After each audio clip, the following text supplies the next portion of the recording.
Press conference में आप सबका स्वागत है। आज सूचना प्रौद्योगिकी विभाग के 4 महत्वपूर्ण एजेंडा थे जो क्रमांक 28, 29, 30 और 31 पर थे।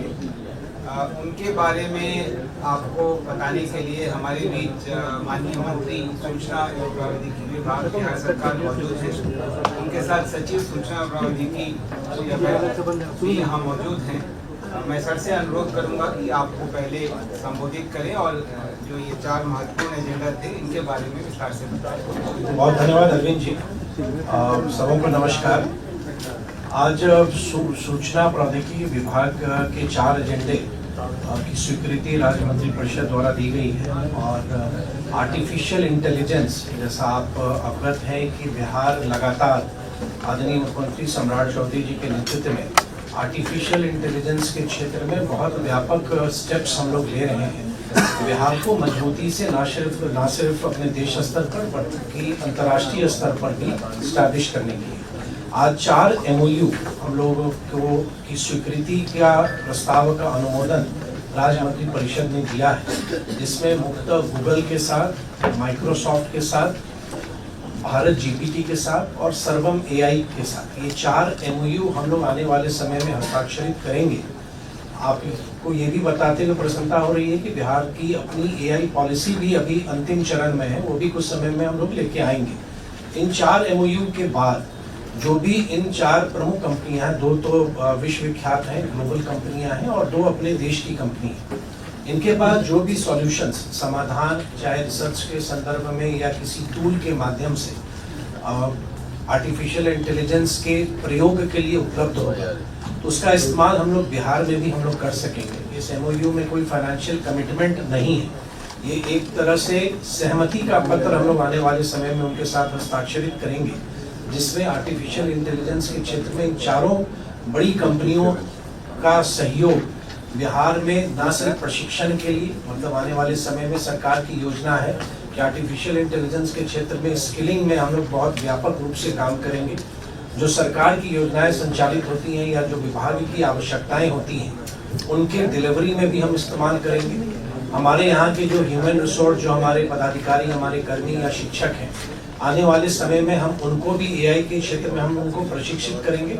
तो स्पष्ट रूप से हमारा ये मानना है कि इन 4 MOU के साथ अब बिहार भी मजबूती के साथ आर्टिफिशियल इंटेलिजेंस के क्षेत्र में अब अपने काम को बढ़ा रहा है और विशेष रूप से माइक्रोसॉफ्ट और गूगल जैसी कंपनियों के साथ बिहार सरकार का इकरारनामा MOU बहुत बड़ा स्टेप है, जो आने वाले समय में बिहार को न सिर्फ हमारे राज्य को आर्टिफिशियल इंटेलिजेंस के क्षेत्र में बल्कि इंफॉर्मेशन टेक्नोलॉजी के भी क्षेत्र में बड़े निवेश को आकर्षित करने के साथ साथ जन कल्याण के लिए भी योजनाएं बनाने में हम सबको मदद मिलेगी। तो संक्षेप में ये 4 प्रस्ताव जो आज राज्य मंत्री परिषद से स्वीकृति मिली है, वो मैं आपसे साझा कर रहा हूँ। प्रारंभिक स्तर से ही अपने बच्चों को AI के माहौल में हम लोग उनको तैयार करें। टेक्नोलॉजी और आर्टिफिशियल इंटेलिजेंस तो हम लोग के जीवन का हिस्सा हो गया है, तो बहुत सारे रिसर्च और इनोवेशन भी हम लोग कि हमारे यहाँ के लोगों की मेंटरिंग भी हो, उनका मार्गदर्शन भी हो, कुछ ऐसे सॉल्यूशन हमारे राज्य से भी निकले जो ना सिर्फ देश के अन्य राज्य उसको आत्मसात करें बल्कि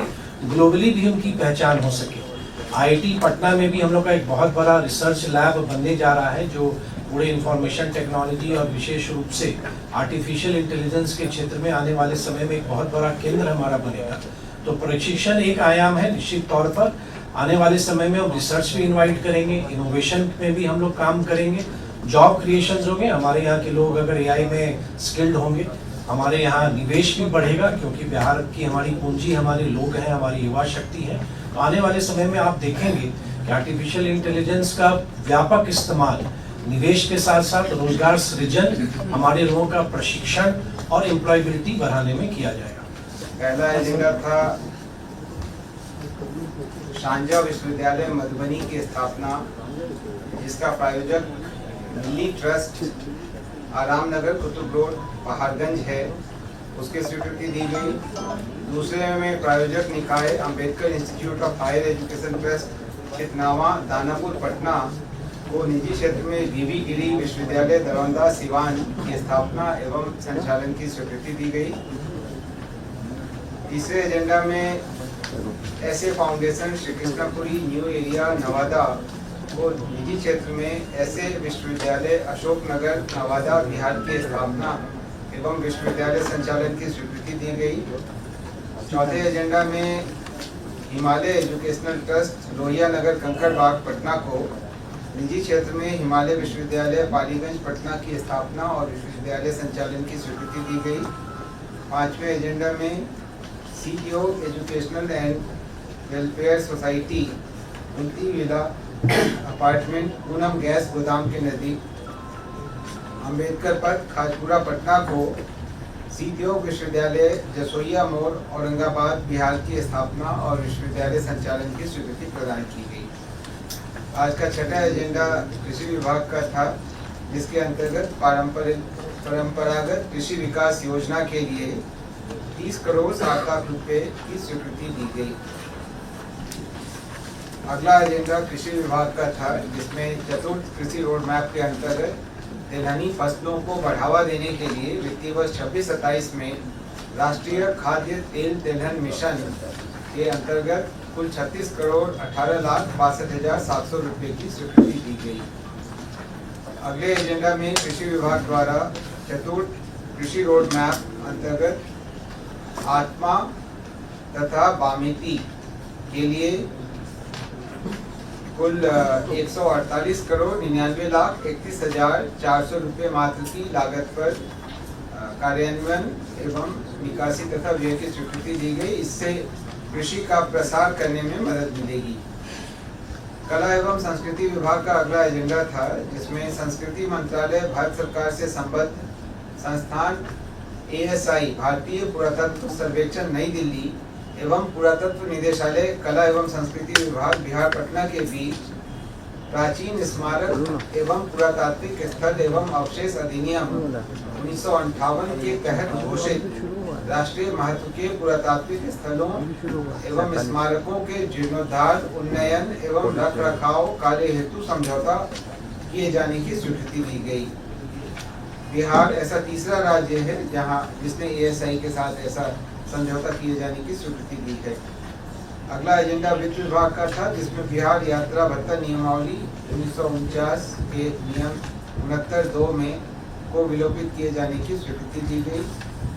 ग्रामीण विकास विभाग का अगला एजेंडा था, जिसमें वित्तीय वर्ष 25-26 एवं 26-27 के लिए लोहिया स्वच्छ बिहार अभियान द्वितीय चरण की अवधि को विस्तारित करने तथा लोहिया स्वच्छता योजना अंतर्गत अतिरिक्त 24 करोड़ 67 लाख के व्यय की स्वीकृति दी गई।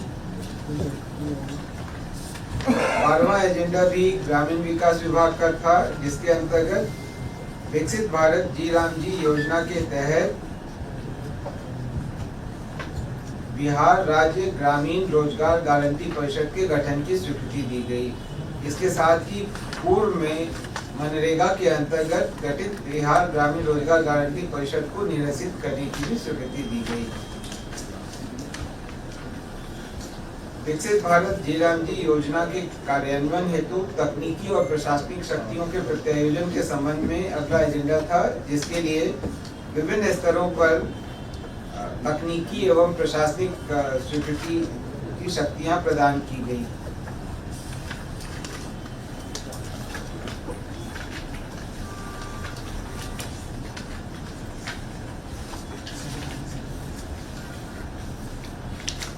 इसमें प्रधान सचिव के स्तर या सचिव के स्तर पर 30 करोड़ से अधिक, प्रमंडलीय आयुक्त के स्तर पर 30 करोड़ रुपए तक की, जिला पदाधिकारी के स्तर पर 20 करोड़ रुपए तक, उप विकास आयुक्त के स्तर पर 1 करोड़ रुपए तक, कार्यक्रम पदाधिकारी के स्तर पर 15 लाख रुपए तक तथा ग्राम पंचायत के स्तर पर 10 लाख रुपए तक की प्रशासनिक स्वीकृति की शक्ति प्रदत्त करने की स्वीकृति दी गई। डेयरी मत्स्य एवं पशु संसाधन विभाग का अगला एजेंडा था, जिसमें मत्स्य निदेशालय के अंतर्गत कनीय अभियंता के कुल 40 पदों के चिन्हितीकरण और पुनर्गठन करने की स्वीकृति दी गई। नगर विकास एवं आवास विभाग का अगला एजेंडा था, जिसमें अमृत 2.0 अंतर्गत छपरा सीवरेज नेटवर्क परियोजना हेतु 76 करोड़ 48,90,752 रुपए की स्वीकृति दी गई।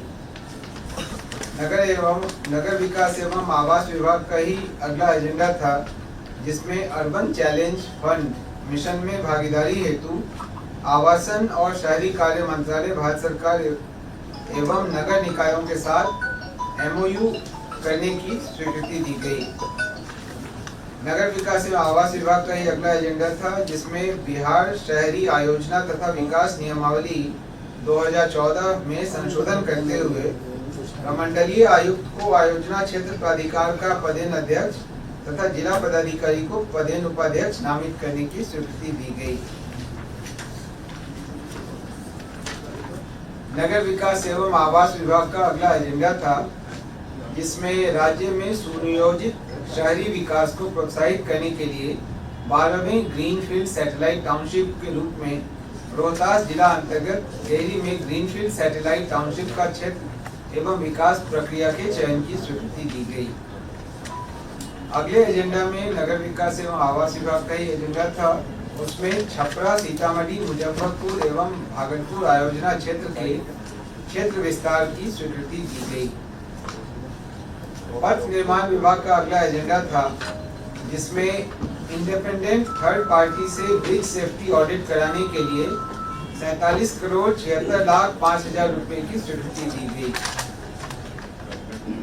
पर्यटन विभाग का अगला एजेंडा था, जिसमें मुंगेर जिला में तारापुर में 15 एकड़ 1 डिसमिल भूमि ईशा फाउंडेशन ईशा योग केंद्र वेलियांगिरी फुटहिल कोयम्बटूर तमिलनाडु को 1 रुपए के टोकन मूल्य पर 99 वर्ष के लिए लीज बंदोबस्त किए जाने एवं इसके आलोक में उनके साथ एमओयू किए जाने की स्वीकृति दी गई।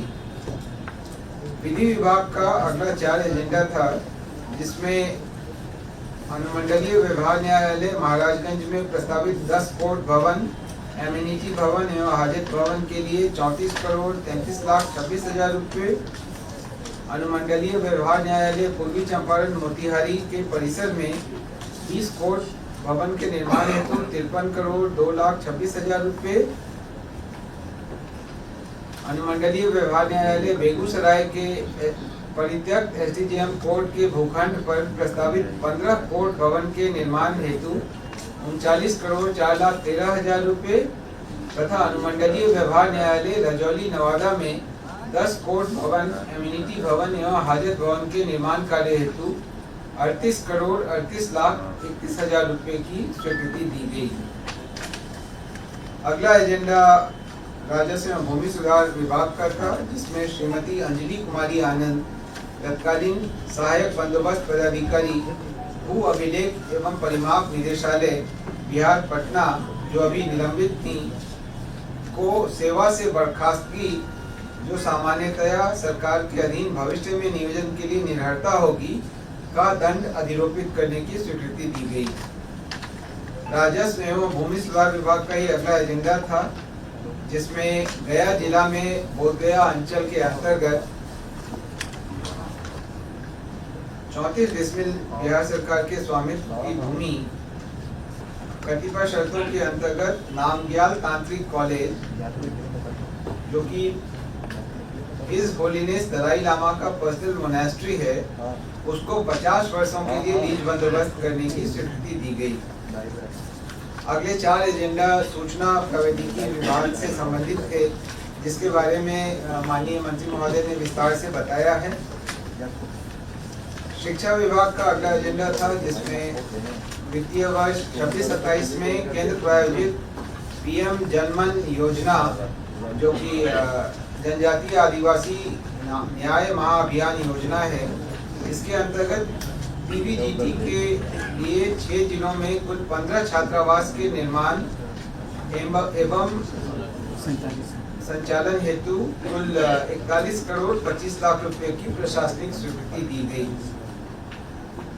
अगला एजेंडा भी शिक्षा विभाग का था, जिसमें वित्तीय वर्ष 26-27 में केंद्र प्रायोजित योजना धरती आबा जनजातीय ग्राम उत्कृष्ट अभियान के अंतर्गत राज्य के 8 जिलों में 19 छात्रावासों के निर्माण के लिए कुल 60,42,00,000 रुपए की प्रशासनिक एवं व्यय की स्वीकृति दी गई।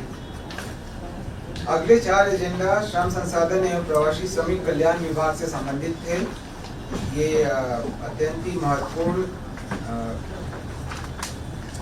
आज का ये एजेंडा था, जिसमें जो 4 कोड भारत सरकार द्वारा लाया गया है उससे संबंधित बिहार में नियमावली की स्वीकृति दी गई।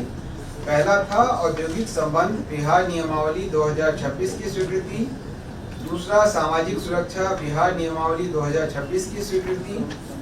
तीसरा उपजीविका जन्य सुरक्षा स्वास्थ्य एवं कार्यदशा बिहार नियमावली 2026 की स्वीकृति तथा चौथा मजदूरी संहिता बिहार नियमावली 2026 की स्वीकृति। इसके बाद श्रम संसाधन के विभिन्न कानूनों को लागू करने में मदद मिलेगी और श्रमिकों के लिए बेहतर सुविधाएं भी निर्धारित करने का इसमें प्रावधान किया गया। पर्यटन विभाग का अगला एजेंडा था, जिसमें पटना जिले के मोकामा शहर में 10.11 एकड़ भूमि जो खास महल की है उसको संबंधित प्रावधानों को शिथिल करते हुए तिरुमला तिरुपति देवस्थानम तिरुपति आंध्र प्रदेश को 1 रुपये के टोकन मूल्य पर 99 वर्ष के लिए लीज बंदोबस्त किए जाने और इस आलोक में एमओयू किए जाने की स्वीकृति दी गई। गन्ना उद्योग विभाग का अगला एजेंडा था, जिसमें बिहार गन्ना उद्योग निवेश प्रोत्साहन नीति 2026 की स्वीकृति दी गई। गृह कारा विभाग का अगला एजेंडा था, जिसमें बिहार कक्षपाल संवर्ग नियमावली में संशोधन की स्वीकृति दी गई। इसमें अग्निवीर के लिए 12.5% आरक्षण का प्रावधान किया गया। मंत्रिमंडल सचिवालय विभाग का अगला एजेंडा था, जिसमें राज्यपाल सचिवालय के अनुरोध पर उनके लिए सहायक प्रशाखा पदाधिकारी के अतिरिक्त पद के सृजन की स्वीकृति दी गई। पर्यटन विभाग का अगला एजेंडा था, जिसमें बिहार में पर्यटकीय सुविधाओं एवं आधारभूत संरचनाओं के विकास हेतु हुडको तथा अन्य वित्तीय संस्थानों से निर्धारित शर्तों के अंतर्गत राज्य सरकार की गारंटी पर 5,000 करोड़ रुपए वित्त पोषण प्राप्त करने की स्वीकृति दी गई। इस हेतु बिहार राज्य पर्यटन विकास निगम लिमिटेड को प्राधिकृत किया गया। अगला एजेंडा नगर विकास एवं आवास विभाग का था, जिसमें राज्य में ग्रीनफील्ड टाउनशिप सैटेलाइट टाउनशिप के विकास हेतु 1 लाख करोड़ रुपए का दीर्घकालिक वित्त पोषण प्राप्त करने के लिए हुडको के साथ मेमोरेंडम ऑफ अंडरस्टैंडिंग हस्ताक्षरित करने की स्वीकृति दी गई। इसके बाद विभाग हुडको के साथ क्या टर्म्स एंड कंडीशंस होंगे। जनरली ये लॉन्ग टर्म लोन होता है और काफ़ी लंबे समय में 25-30 सालों में इसको वापस करना होता है।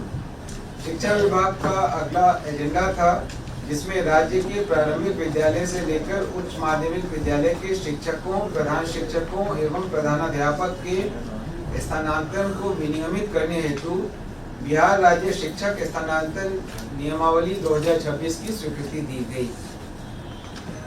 इसके साथ ही एक अन्य एजेंडा था, जिसमें भोजपुर जिले के शाहपुर थाना अंतर्गत बिलौटी ग्राम में पुलिस कार्रवाई की घटना में हुई न्यायिक जांच के लिए विभागीय अधिसूचना द्वारा माननीय न्यायमूर्ति श्री विनोद कुमार सिन्हा सेवानिवृत्त न्यायाधीश पटना उच्च न्यायालय की अध्यक्षता में गठित न्यायिक जांच आयोग एवं इसके विचारणीय बिंदुओं पर घटनोत्तर स्वीकृति दी गई। इसके अतिरिक्त 1-2